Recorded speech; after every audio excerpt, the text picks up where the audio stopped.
Assalamualaikum warahmatullahi wabarakatuh. Om Swastiastu, salam sejahtera bagi kita semua. Shalom, Namo Buddhaya. Halo Sobat Prestasi semuanya. Wah, senang sekali ya kita bisa bertemu kembali di ajang talenta Olimpiade Penelitian Siswa Indonesia tahun 2022. Nah, setelah melewati perjalanan yang sangat panjang nih, mulai dari pencarian ide, kemudian penelitian, pembuatan proposal, hingga kita bisa menerima hampir 1.500 naskah penelitian. Nah, para dewan juri juga sudah menetapkan nih sebanyak 100 karya yang akan masuk menjadi finalis OPSI tahun 2022. Kami juga mengucapkan selamat kepada adik-adik yang sudah terpilih menjadi finalis, dan yang belum terpilih, semoga tetap semangat untuk melanjutkan penelitiannya. Oke, kali ini mungkin adik-adik bertanya ya, apa sih yang harus dilaksanakan sebagai finalis, apa yang harus dilakukan selanjutnya? Nah, oleh karena itu, kami akan memperjelas lagi mengenai pelaksanaan ethical clearance dan juga expo yang akan adik-adik lakukan setelah ini. Kita akan berbincang dengan penanggung jawab OPSI dan juga para dewan juri yang sangat luar biasa yang sudah menilai karya adik-adik. Oke, kita akan mulai berbincang dengan penanggung jawab OPSI. Di sini sudah bergabung bersama saya, ada Mbak Dini.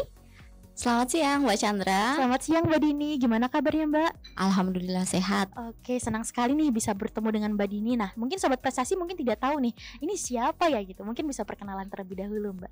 Assalamualaikum warahmatullahi wabarakatuh. Selamat siang Sobat Prestasi, perkenalkan saya Dini Pratining Tias. Saat ini saya sebagai penanggung jawab Olimpiade Penelitian Siswa Indonesia tahun 2022.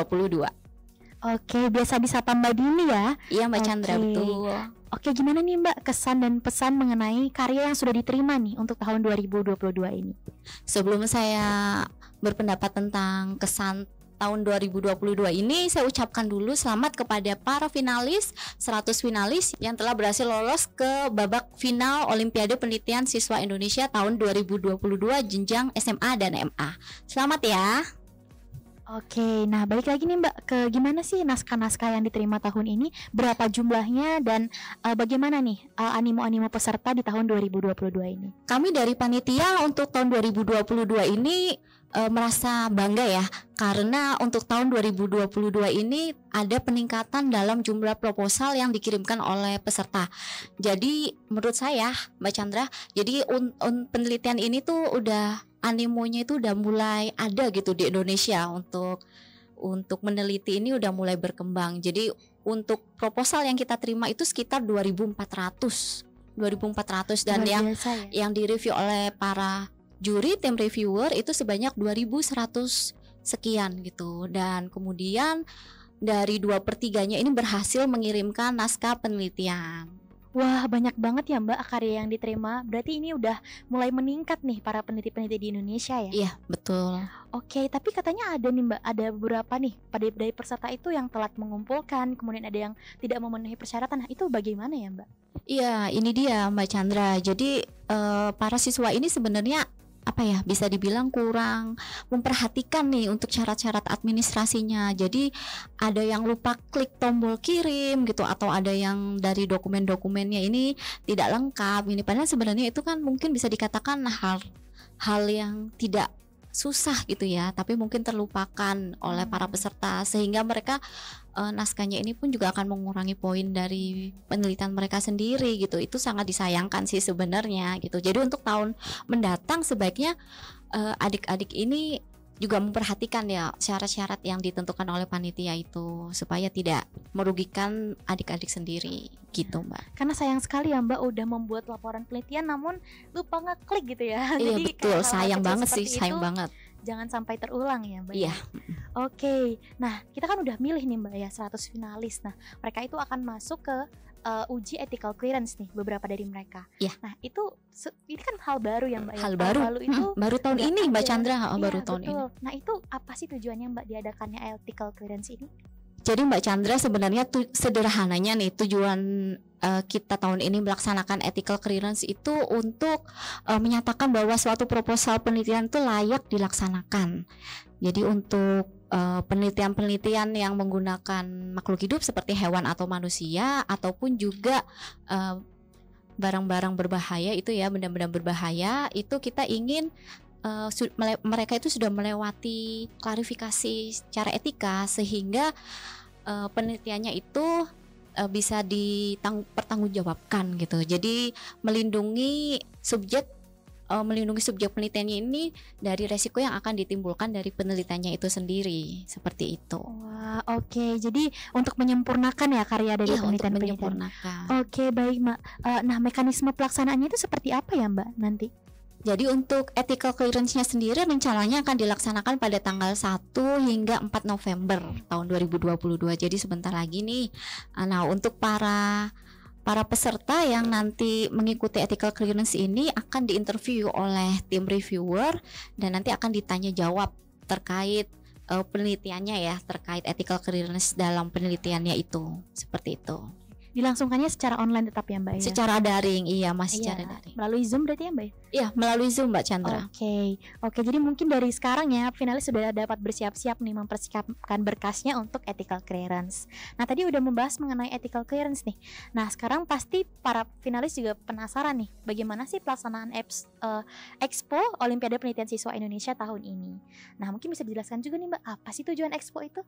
Oke, untuk Expo sendiri sebenarnya tujuannya masih sama ya dengan tahun sebelumnya. Jadi Expo ini tuh untuk menginformasikan kepada masyarakat ramai bahwa penelitian-penelitian yang sudah masuk ke kita ini itu masyarakat tuh bisa tahu gitu loh, bisa ada informasi terkait itu gitu, sehingga masyarakat itu bisa melihat karya penelitian adik-adik dan juga mungkin bisa menginspirasi ke adik-adik kelasnya ataupun juga teman-temannya untuk ikut melakukan penelitian di masa mendatang. Seperti itu. Jadi lebih ke ingin menyebarkan kepada halayak ramai mengenai event ini, mengenai penelitian mereka dan juga ingin menyebarkan inspirasi gitu ya, inspirasi. Ya, kalau bisa dijadikan inspirasi supaya ada peningkatan jumlah penelitian juga sih.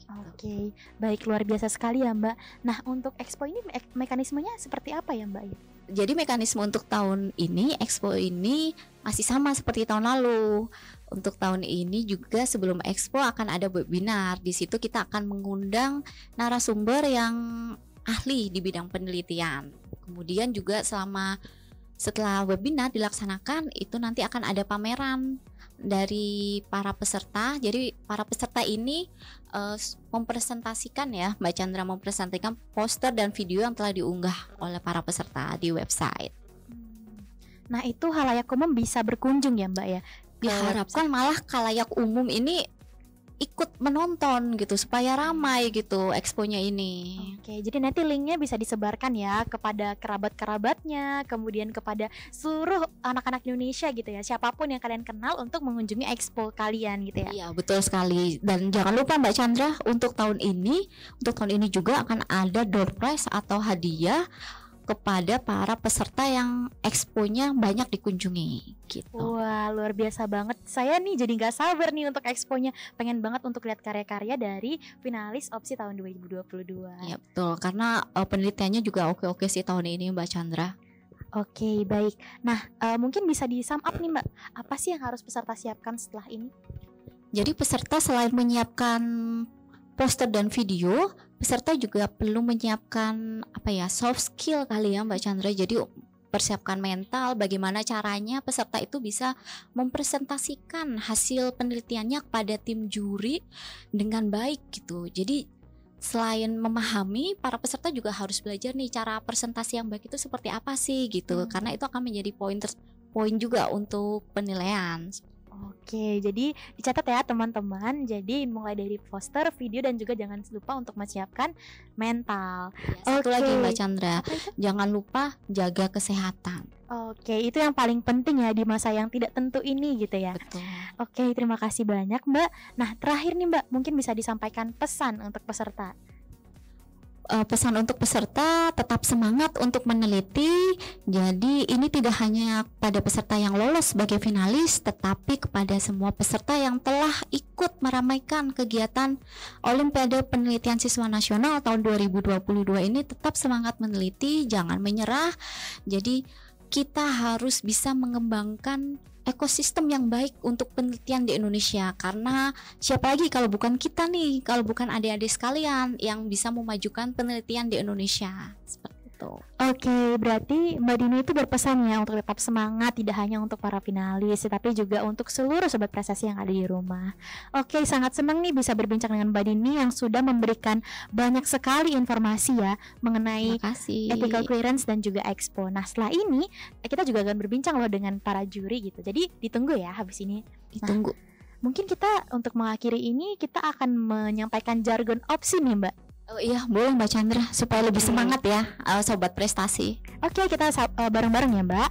Opsi 2022 meneliti itu seru. Bye bye.